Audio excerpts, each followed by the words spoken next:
கிறிஸ்துவுக்குள் மிகவும் பிரியமானவர்களே, ஒரு திருமண நிகழ்ச்சி ஒன்றில் திடீரென்று ஒரு சகோதரி எழுந்து மைக்கை பிடித்து இயேசு கிறிஸ்துவை ஏற்றுக்கொள்ளுங்கள், அவர் நல்லவர் என்று வைராக்கியமாய் சுவிசேஷம் அறிவிக்க ஆரம்பித்து விட்டார். இந்த காட்சிகள் தற்பொழுது சமூக வலைதளத்தில் பரவி நம்மை மெய்சிலிர்க்க வைக்கிறது.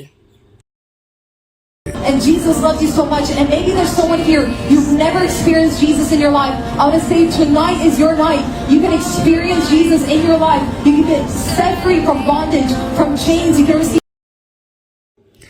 குறிப்பிட்ட திருமண நிகழ்ச்சி ஒன்றில் கலந்து கொண்ட சகோதரி அந்த திருமணத்திற்கு வந்திருந்த அனைவரையும் பார்த்து திடீரென்று மைக்கை பிடித்து சுவிசேஷம் சொல்ல ஆரம்பிக்கிறார்.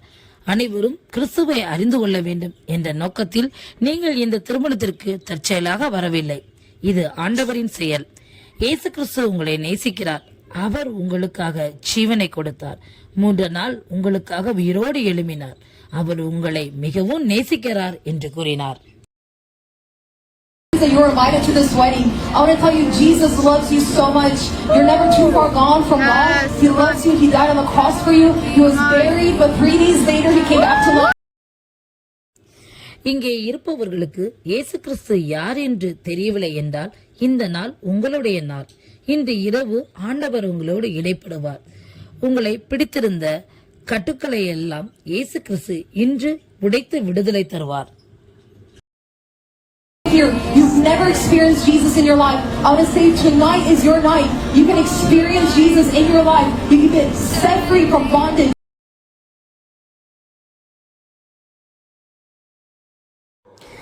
இயேசு கிறிஸ்துவோடு நாம் இணைவதை விட பெரிதான ஸ்லாக்கியம் நம் வாழ்க்கையில் நமக்கு ஒன்றுமே இல்லை. ஒரு நாள் மிகவும் ஒரு பெரிய திருமணம் நடக்கப் போகிறது. அதில் நாம் எல்லாரும் மனவாட்டியாய் பங்கு கொள்வோம். அவரை சந்திப்போம் என்று மிகவும் அழகாக நேர்த்தியாக அவர் எடுத்துக் கூறுகிறார்.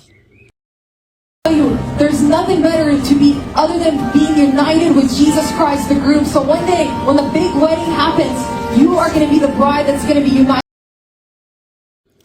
திருமண நிகழ்ச்சியில் யார் தன்னை எப்படி பார்த்தாலும் பரவாயில்லை, எப்படி நினைத்தாலும் பரவாயில்லை, தனக்கு கிடைத்த வாய்ப்பை பயன்படுத்தி இயேசுவின் அன்பை பற்றியும் அவரின் வருகையில் நாம் மனவாட்டியாய் எடுத்துக் கொள்ளப்படுவோம் என்பதை சுவிசேஷமாக கூறும் இந்த சகோதரியை பார்த்து நாமும் சுவிசேஷம் சொல்ல வேண்டும் என்ற உணர்வு வருகிறது. இந்த காணொளியை பார்த்து நாம் விழித்துக் கொள்வோம். இனி காலம் செல்லாது. You so much, and maybe there's someone here, you've never experienced Jesus in your life. I want to say tonight is your night. You can experience Jesus in your life. You can get set free from bondage, from chains. You can receive free. That you're invited to this wedding. I want to tell you, Jesus loves you so much.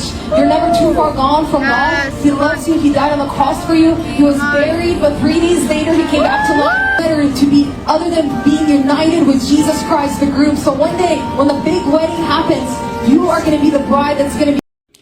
இதை போன்ற தகவல்களை நீங்கள் தொடர்ந்து பெறுவதற்கு இந்த சேனலை தொடர்ந்து பாருங்கள், சப்ஸ்கிரைப் செய்து கொள்ளுங்கள். அது உங்களுடைய ஆவிக்குரிய வாழ்க்கைக்கு பிரயோஜனமாயிருக்கும். இதை போன்ற உலக நிகழ்வுகளை நீங்கள் தெரிந்து கொள்வதற்கு அது எதுவாய் இருக்கும். தேவன் தான் உங்களை ஆசீர்வதிப்பாராக. ஆமென்.